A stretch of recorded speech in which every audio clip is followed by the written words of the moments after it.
भारत सेवा चैनल पर आप लोगों का स्वागत है। और अभी मैं गांव आसन कला में आया हूं और अभी जो भाई साहब बैठे हैं सरपंच उम्मीदवार कैंडिडेट हैं, मतलब आने वाले बोल सकते हैं सरपंच प्रतिनिधि। तो भाई साहब से हम पूछेंगे कि क्या कुछ इनके मोटिव्स हैं, एजेंडा हैं कि गांव वाले सीधी वोट क्यों दें, क्या टारगेट्स हैं, क्या गांव के विकास के लिए सोच रखा है। सर नमस्कार। नमस्कार जी। कैसे हो सर? बहुत बढ़िया सर। सर क्या कुछ रणनीति आपने तैयार की है? सबसे पहले तो लोकल इलेक्शन, मतलब गांव के इलेक्शन आ रहे हैं, क्या कुछ आपकी रणनीति है इलेक्शन के लिए? गांव का इलेक्शन है और क्या कुछ आपने गोल्स सेट किए होंगे कि मैं गांव के लिए, मैं सरपंच बन गया तो मैं सरपंच प्रतिनिधि बन गई तो मैं ये करूंगा गांव के लिए, जो भी आपने सोच रखा है। और सबसे बड़ा क्वेश्चन मेरा यही है कि गांव आपको वोट क्यों करे, आप ही को क्यों करे, क्योंकि खड़े होने वाले तो काफी हो गए। बिल्कुल जी, बिल्कुल। हाँ जी। प्रतिनिधि बहुत होंगे जी, जिसकी नीतियाँ अच्छी हो, जो अच्छा लगे, सच्चा लगे, उसको गांव को वोट करना चाहिए। मैं अपनी बात बताऊंगा, वो अपनी बात बताएंगे, जो गांव की समझ में है उसको वोट करें। मैं ये भी नहीं कहता सबसे बढ़िया मैं ही हूँ, तो मेरे से भी अच्छा जो कैंडिडेट लगे आप उसको वोट कर सकते हैं। मैंने जी 10 साल नौकरी करी है, मैं PhD कर रखी है जी, कॉलेज में प्रोफेसर था जी, असिस्टेंट प्रोफेसर। उसको छोड़ करके गाँव की सेवा के लिए मैं तत्पर हूँ। मैंने देखा जो वर्तमान की पंचायत है, जितने विकास के कार्य तो हुए हैं लेकिन उस स्तर पर नहीं हुए जितने होने चाहिए। तो मेरा एक जिम्मेदार नागरिक, गांव का जिम्मेदार नागरिक होने के नाते मेरा ये फर्ज बनता है कि मैं उन कार्यों को पूरा करूं जो मेरे गांव में होने चाहिए। और मैंने देखा 5 साल में वैसे ही निकल गए। 5 साल में कोई बहुत धीमी गति से कार्य हुए हैं, जो कि हमारे गाँव की आमदनी भी करोड़ों में पर ईयर पंचायत की भूमि पट्टे पर जाती है, तो वो करोड़ों में भूमि जाती है। उस हिसाब से मेरे गांव में विकास के कार्य नहीं हुए और मेरा पढ़े लिखे होने के नाते मेरा ये फर्ज बनता है कि मैं अपने गांव का प्रतिनिधित्व करूं। मतलब आपका कहने का मतलब ये है जिस गति से विकास कार्य होना चाहिए था उस गति से नहीं हुआ आपके अकॉर्डिंग? जी जी। तो आप किस अकॉर्डिंग विकास कार्यों को सोचते हो, किस गति से होना चाहिए? भाई साहब ऐसा है, कार्यों की गति बहुत धीमी है, कार्य ना के बराबर है। मेरे गाँव में 3500 वोटों का गांव है, एक भी PHC नहीं है, स्टेडियम नहीं है, बच्चों को खेलने के लिए सड़कों पे धक्के खाने पड़ते हैं रेस लगाने के लिए, स्टेडियम नहीं है जी, पीने की पानी की उचित व्यवस्था नहीं है जी, और यहाँ पे जो है वो स्कूल में उचित व्यवस्था नहीं है। मेरा मोटिव है बच्चे पढ़ लिख के खेल कूद के आगे बढ़े, युवा शक्ति जो है वो आगे आए और गाँव में जो है निरंतर कार्य होते रहे। गाँव के बच्चों को खेलने के लिए पानीपत स्टेडियम में जाना पड़ता है, जबकि हमारे गाँव में हजारों एकड़ भूमि पड़ी है। तो उसमें से पिछले 6 साल से कभी इधर स्टेडियम को शिफ्ट कर देते हैं, कभी उधर कर देते हैं, आज तक एक ईंट नहीं लगी। तो मेरा मोटिव है गांव में स्टेडियम बनवाना, शिक्षा व्यवस्था को सुदृढ़ करना, सुचारू रूप से चलाना, अच्छा स्टाफ स्कूल में लेके आना और जो है वो बच्चों के लिए कंपटीशन की तैयारी कराना। आजकल आप सब समझते हैं कि कंपटीशन एग्जाम से सीधी बिना किसी सिफारिश के सरकार नौकरी दे रही है। इंटेलिजेंट बच्चे आगे आए, उनको सिर्फ मार्गदर्शन की जरूरत है, टैलेंट की कमी नहीं है गाँव में, सपोर्ट की जरूरत है जी, बिल्कुल सपोर्ट की जरूरत है। और मैं उनकी सपोर्ट में बिल्कुल निरंतर प्रयासरत हूँ, आज भी प्रयासरत हूँ। चुनाव के बाद तो हमारे पास अगर भगवान ने मौका दिया जीते तो बहुत कार्य मेरे दिमाग में है। 31 सूत्रीय कार्यक्रम मैंने तैयार कर रखा है, वो मैं भी प्रिंट करा के गाँव में लगाऊंगा। मेरे गाँव में गौशाला नहीं है जी, 6 साल पिछले 4 साल से बनी पड़ी है, उसको सुचारू रूप से चालू नहीं करेगा। थोड़ा सा काम रहता है उसमें, वो काम पूरा नहीं हो रहा, वो चालू नहीं हो रही। जनरल चौपाल मेरे गांव की है, पिछले 7 साल से वो टूटी पड़ी है, जिसकी कोई सुविधा नहीं है। कारण है जी धीमी गति, पंचायत का ढीला रवैया है, और कोई कारण नहीं है। क्या कारण? जो आपने पैसे की तो कोई कमी नहीं है गाँव में, आर्थिक कमी नहीं है जी। जो आपने बोला 21 काम आपने 31 काम आपने जो आपने अपना माइंड सेट गोल किया हुआ है, वो मैंने अपना तैयार कर रखे हैं। तो कुछ काम आप बता सकते हैं? जैसे आपने कुछ काम तो बताए और कुछ। हाँ, इसमें यही आ गया जी, शिक्षा की सुदृढ़ व्यवस्था। एक हमारी पंचायती भूमि की जो आमदनी है उसको सही तरीके से हमने लगाना है और अपने पैसे को कैसे यूज कर सकते हैं। गांव सभा ली जाएगी हर महीने, उस सभा में पूछा जाएगा कौन कौन से कार्य करने चाहिए, सबकी सलाह से कार्य होंगे जी। गांव के अंदर। आजकल तो कोई पूछता नहीं है, ये अपना बैठ के चुपचाप रेजोल्यूशन कर देते हैं, पता किसी को लगता नहीं, पूछे तो मना कर देते हैं। ये तो हमने पारदर्शिता लानी है गाँव में, और युवा साथियों को लेकर चलना है। मतलब जिस तरीके से जो एमएलए साहब हैं या एमपी साहब हैं, जन समस्याएं की मीटिंग होती है लोगों की, इस तरीके से आप प्लान करके चल रहे हो कि आपने करनी है मीटिंग। तो ये बहुत जो दूर दूर होते हैं उनके लिए होती है, ये तो गांव एक जगह एकत्रित करके महीने में एक समय निर्धारित खुला दरबार के तरीके से जो खुला दरबार एक समय और दिन निर्धारित करके। और देखो जी, वैसे तो रोज सुनने के लिए बैठे हैं जी, लेकिन एक सुनिश्चित समय ग्राम सभा की मीटिंग के लिए तय होगा, उसी समय पे मीटिंग हुआ करेगी, सबकी समस्या सुनी जाएगी। ये नहीं है जो मेरा वोट है उसी की बात सुनी जाएगी, 36 बिरादरी की बात सुनी जाएगी, सबको साथ लेकर के काम किया जाएगा। हमें तो जरूरत भी नहीं चुनाव लड़ने की, मुझे इन कैंडिडेट का विजन नहीं दिखाई दे रहा। कुछ विजन भी तो हो, कुछ सोच। 5 साल हमने अपने को पंचायत चुनना है, ऐसा नहीं है कि भाई 1 मिनट में गलत फैसला लेकर और हम गलत निर्णय ले लें। तो कम से कम अच्छे को सुने, सच्चे को सुने। मेरी गाँव की जनता से अपील है, जो उनको सच्चा लगे, ईमानदार हो, उसको अपना वोट दें, क्योंकि ये मौका एक बार मिलता है सरपंच बनाने में। 5 साल उसके पीछे फिर जाओ, गाड़ी फिर जाए, पानीपत इधर उधर घूमते। तो गाँव में तो उपस्थित रहना चाहिए, गाँव की समस्या सुननी चाहिए, गाँव में चक्कर लगाने चाहिए। नाले की व्यवस्था भी है, मेरे घर के सामने नाला है, 2 महीने भी चला टूटा पड़े, ऐसी सुचारू रूप से उसको काम को करना चाहिए। मतलब काफी सारी समस्याएं हैं, तो मतलब विकास तो हुए, लेकिन उस स्पीड से नहीं हुए जिस स्पीड से होने चाहिए। जब पैसा का इस्तेमाल होता है, जब कोई काम होता है, विकास तो होगा सब, उस गति से हुआ जिस गति से होना चाहिए जी। तो जैसे अभी बात हुई प्रदीप जी से, और इन्होंने बताया कि क्या कुछ इनके गोल्स हैं और किस तरीके से ये अपने प्लान्स लेकर बैठे हुए हैं। जैसे ही गांव की जनता मौका देती है तो उन प्लान्स पर काम होगा।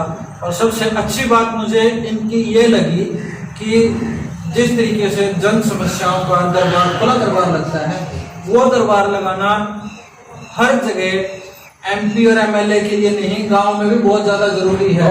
क्योंकि पर्सनल आदमियों के काम तो वैसे भी हो जाते हैं, फोन करके भी हो जाते हैं, लेकिन एक साधारण इंसान का काम जब खुला दरबार लगता है वहीं पर ही वो बोल पाता है कि मुझे इस चीज की समस्या है, इस चीज का समाधान है। तो प्रदीप जी से और कुछ जानते हैं। जैसे अभी आपने बताया कि आप डॉक्टरी PhD की हुई थी, जी, मतलब राजनीति में इंटरेस्ट कहाँ से बना, क्यों बना? राजनीति में इंटरेस्ट तो सर ऐसा है, मैं पॉलिटिकल साइंस का स्टूडेंट, MA पॉलिटिकल साइंस में कर। राजनीति में तो मेरा इंटरेस्ट शुरू से है, लेकिन कुछ शरारती तत्व या गलत व्यक्तियों के आने से इसको गंदा में मानते हैं लोग, और आगे आना नहीं चाहते, बहुत गंदा मानते हैं, बहुत गंदा मानते हैं। प्रोफेशन, आप किसी बच्चे से पूछो क्या बनना चाहते हो, तो शायद कोई ही कहे कि मैं राजनीति मानना चाहता हूँ। क्योंकि इस प्रोफेशन को लोग गंदा मानते हैं। प्रोफेशन गंदा नहीं है, कुछ आदमियों ने आके इसको गंदा कर दिया है, और हम इसको कम से कम अपने गाँव में तो सुधारना चाहते हैं। अच्छा, एक चीज और देखिए सर, इलेक्शन से पहले हर आदमी हर घर पे जाता है जी, चुनाव प्रचार बिल्कुल जाते हैं जी। लेकिन जैसे ही आज तक का एक्सपीरियंस बता रहा हूँ सर, मैं किसी को मैं टारगेट नहीं कर रहा इसमें, ठीक बात है, लेकिन इलेक्शन खत्म होता है तो जनता उसको कुर्सी दे देती है जिम्मेवारी वाली कि आप जिम्मेदारी से आप काम कीजिए। उसके बाद काफी जगह मैंने ऐसे देखा है कि वो शुद्ध तक भी नहीं लेता अपनी जनता की, वो पता भी नहीं करता। यदि कोई आता भी है तो एक चीज होती है सर, इलेक्शन से पहले तो चुनाव प्रतिनिधि हाथ जोड़ता है, और इलेक्शन के बाद जनता हाथ जोड़ती है। इसके पीछे क्या कारण? इसके पीछे उनकी अराजकता है कि वो अपने आप को ज्यादा बड़ा मानने लग जाते हैं, अपने आप को जो है वो, क्योंकि ये चीज आपने भी देखी होगी, ये चीज महसूस करी है। मैंने नई चीज नहीं कर रहा इस बात के लिए, ये नई चीज नहीं है, ये तो बहुत पुरानी चीज है। ये स्लोगन भी आते हैं फेसबुक पे, व्हाट्सएप पे, और जो भी सोशल साइट्स हैं उसमें स्लोगन आते हैं कि 5 महीने सरपंच पीछे फिरेगा, फिर आप 5 साल पीछे फिरना। वो उसी सरपंच या कोई भी किसी लाइन में एग्जाम्पल दिया है, राजनीति की लाइन में सरपंच तो सबसे छोटी है, पूरा राजनीति का कॉन्सेप्ट ही इस चीज पे बेस्ड है। जी जी छोटी इकाई है, इसलिए मैंने इसको हम इसी का प्रतिनिधित्व करने जा रहे हैं, इसीलिए मैंने इसका एग्जाम्पल उठाया। तो ये जो इसी के कारण लोग इस राजनीति से दूर होते हैं कि भाई वो भी ऐसा हो गया, वो भी ऐसा हो गया, बदल गया।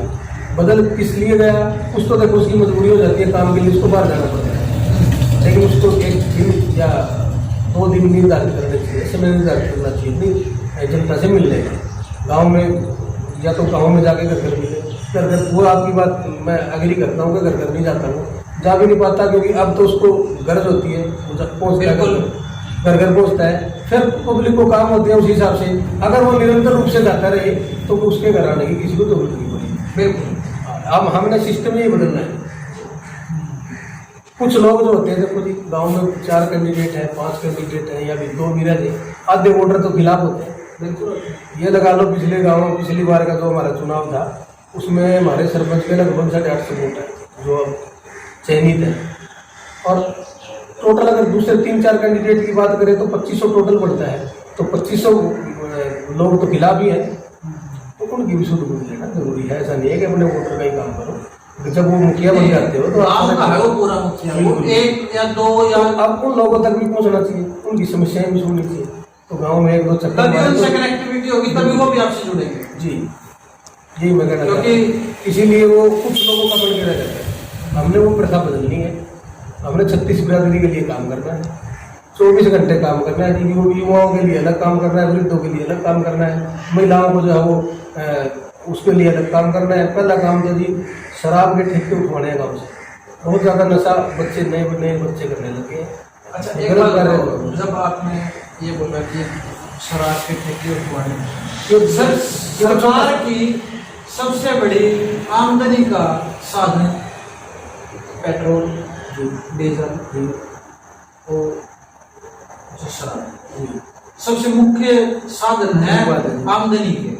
यदि आप इनमें से आप बोल रहे शराब को आप बंद कर दोगे, मतलब उठवा दोगे, मतलब बंद ही करनी होगी गांव से एक तरीके से, तो कहीं ना कहीं ये सरकार को नुकसान नहीं होगा, कहीं ना कहीं सरकार को नुकसान होगा। इस बात का जवाब मैं देता हूँ। बिहार में पूर्ण रूप से शराब बंद है, क्या वहाँ सरकार कार्य नहीं हो रही? सर वहाँ पर ब्लैक सर आप सर कोई भी काम कर दो जी, मैं बोलता हूँ कि मैंने शराब बंद कर दी, कम से कम क्या वो शराब नहीं बिकेगी, वो दुगने रेट में जाके बिकेगी। वो आपकी बात ठीक है, जिस चीज का आपको अभाव होता है वो ज्यादा आप उसको लेने का मन करता है। ये इसी पर बात मैं आपको बता दूं, कम से कम जो डेली वेज यहाँ तक जाते हैं उनको तो आप जैसे निकल के चले तो पानी पर जाना पड़ेगा, 1-2 दिन के लिए तो वो मना करेगा, नहीं जा पाएगा तो उसकी मजबूरी हो जाएगी, नहीं मिला तो खुद ये बात तो एग्री है, डबल रेट में बिकेगी सबका, तो इतना विरोध नहीं होता डबल रेट मिलेगा, कम से कम क्वांटिटी तो कम करेगा। हम अपने गांव से तो इसको रेजुलेशन करके तो रिमूव कर सकते हैं, कम से कम अपने गांव से तो रिमूव कर सकते हैं।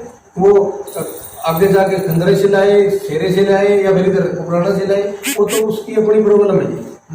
महिलाओं की तो डिमांड रही है निरंतर समय से, कम से कम जैसे कि पिछली बार महिलाएं भी इकट्ठी हुई थी, एक रेजुलेशन छोटा सा रेजुलेशन होता है, उसमें क्या समस्या क्या है? पंचायत क्या पंचायत की तो कोई आमदनी नहीं है उससे, पंचायत की आमदनी हो तो फिर तो रख लो। जब पंचायत की आमदनी नहीं है, सरकार की आमदनी, सरकार और कहीं से करे, हमारी पंचायत की आमदनी बहुत है जी, कम से कम बच्चे, छोटे छोटे बच्चे जो जाने में तो दिक्कत होगी। अच्छा, एक छोटा सा प्रश्न है, ये है कि लोग कैसे जाने कि ये हमारे लिए अच्छा प्रतिनिधि है, और क्योंकि मैंने आपसे शुरू में ये क्वेश्चन किया था कि मतलब लोग आंकलन किस तरीके से करें, क्योंकि ये सबसे बड़ा क्वेश्चन आ जाएगा जब 10 बंदे खड़े हुए, 10 बंदे बोलेंगे मैं आपका काम करूंगा, मैं आपका काम करूंगा, तो वो कैसे विश्वास करे? तो थोड़ा सा आप अपना देखो जी, मापदंड होते हैं, आप किसी इंसान को आंकने के, समाज एक आईना है, समाज से कुछ भी छिपा नहीं है। तो कैंडिडेट का तुलनात्मक अध्ययन किया जा सकता है शिक्षा के आधार पर, सामाजिकता के आधार पर, उसके व्यवहार के आधार पर, उसकी जो है वो जो उसका जो व्यवहार है वो उसका करेक्टर के आधार पर, तो इन आधारों पर हम तय कर सकते हैं भाई कौन अच्छा है कौन बुरा है। किसी का पुलिस रिकॉर्ड हो, किसी का कोई गाँव में शरारती करता हो, इस तरीके से आकलन हो जाता है, ऐसी बात नहीं है, लोग बहुत बुद्धिजीवी हैं, समाज एक आईना है, अच्छा बुरा कह देते हैं, वही वो लड़का तो बड़ा शरारती है, या किसी की आपका मान लो किसी ने नुकसान नहीं करा लेकिन फिर भी लोग कह देते हैं बड़ा शरारती है। काम आप अपना करते हो, लोग कहते हैं बहुत बढ़िया लड़का है, अपना काम करता है, ये करता है, काम अपना करता है। जो शराब पीता है उसको कहेंगे भाई तो शराब पीता है तो बहुत बदमाश आदमी है, किसी का हालांकि उसको वो किसी को गाली नहीं देता, कुछ नहीं करता। इस आधार पर बहुत से हो जाते हैं, एक शराबी कबाबी चोर जार ये सारी चीजें जो है ये मायने रखती हैं। गाँव एक आईना है और गाँव अपने आप निर्धारित करने का मापदंड है।